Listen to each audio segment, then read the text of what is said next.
forward. Rahul Jain, Direct Research with Daulat Capital. Rahul, first, what are the expectations and what is the market positioning of the TCS stock?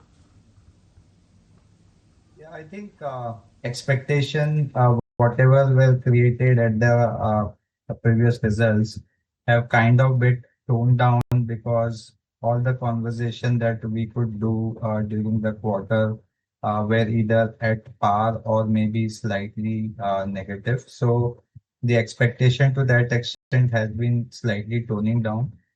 We have seen many companies that did well during this quarter after the result of Q4.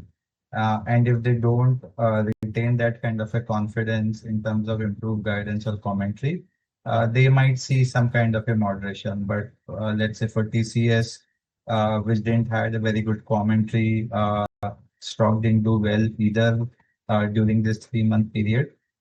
So to that extent, there is a lower expectation out here. Any improvement in commentary could be seen as a positive thing for them because the expectations are low, stock has not done well. So that way it is a safer place to be at this point. But overall, I don't think it's going to be any exciting quarter.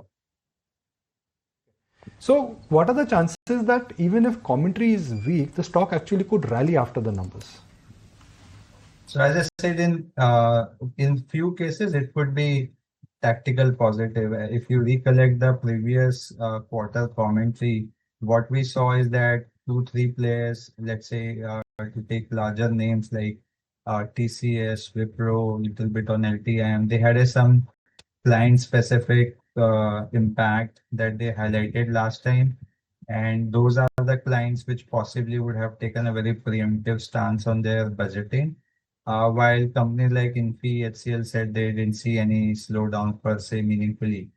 So a reverse might happen in this quarter in some cases where companies might see a better from where they were, and some company might see a fresh pain because they didn't see in the previous quarter. So that way there could be mixed reactions. So anybody who didn't do well in the previous quarter, and if they see a better shape up, those are the names that could excite. So that is where we are seeing any tactical opportunity where expectations are pretty low and they could do better. That's how we highlighted player like LTM in the previous quarter. They had a good winning in this quarter. So if the commentary improve, possibly that could be one place. As I also said, TCS could be one place if the commentary improves because the expectation for the year are pretty low. So, but the TCV win have been decent in the second half of the last fiscal. So any improvement there with low entry multiple could be an opportunity. All right, but Rahul, within the segment-wise contribution, any segment where you believe that can surprise positively? Because for when we track the earnings, it is divided indeed from BFSI to healthcare to telecom and select automobiles customers as well. So what is your sense that any segment that one should really look out for? I think last quarter there was little bit unanimity we have seen for few vertical like BFSI has been positive for 80-90% of the company. So that should continue to be in that way. I think one of the most troublesome area where people have either seen a miss or seeing incremental pain are manufacturing and little bit on the travel transportation side. So any improved commentary on any of this, though unlikely in our view, given all this tariff-related sentiment which have not changed materially, that could be something which could be an important data to watch out for. And if somebody calls out there is a second order impact in BFSI, which is anticipated at some point of time, we don't know when, then that could be a negative for the vertical. So these are the two things we would be catching out specifically into the earnings commentary.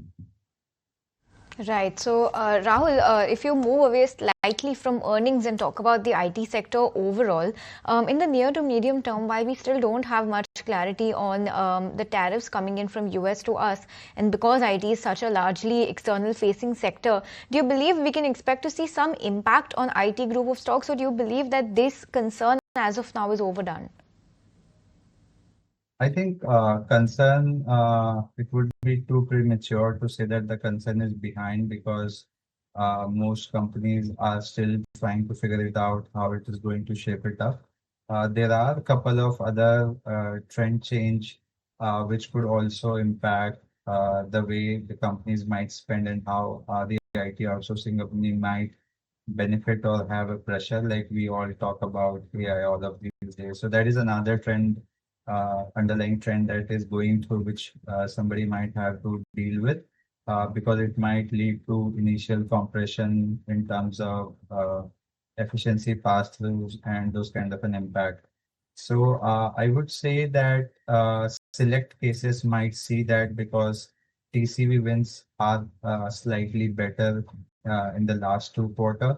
So any specific case where these TCVs have converted into a positive revenue direction, we might see that in a select pocket. So we won't call it out and on holistic basis, but there will always be one or two players who might find opportunity to do well and might see some more re-rating, given the entry valuations are far more reasonable now. So those kind of opportunity we would be seeking out. Large cap IT. There is TCS which is not growing in double digit also, but P multiples are north of 20. There is HCL Tech which is just about growing in double digit and has a dividend yield of 5% and has the lowest P multiple. Why is that within IT we have such dichotomies? A company like HCL Tech where growth is strong, margins are poor, but P is low and dividend yield is high. TCS, which again I'm repeating it for our viewers, low growth but high P multiple. I would say that some of these disparities have been, compressed to a larger degree. And at this point, on our estimate, at least, they are trading pretty similar if I look at the TCS and HCL. That gap which you're talking about has been narrowing down in the last several quarters now. And what we have seen specifically in last 2, 3 years is that investors are paying premium to anybody who could deliver a consistent growth. And all those problems that the mid cap used to face in the past, that despite strong performance or better performance, they used to trade at a significant discount to tier one. Those things also we have seen, not existing anymore, and performing companies continue to trade much, much superior. So I think the consistency of growth is what probably the broader market expect before the re-rating happened. HCL Tech has delivered that kind of an consistency for last 3 to 5 years. So to that degree, I think the valuation gaps have now narrowed. Can it trade a further premium to where it is? It can, because it seems likely that this year also, if we go by the current commentary and thought process, it could be probably the highest or second highest among the top 5, 6 name in terms of growth. So that kind of gap could further narrow, rather expand in favor of HCL Tech as the year progress and as the current commentary turns into performance. All right, Rahul, appreciate your time. Thank you so much for taking the time out and speaking with us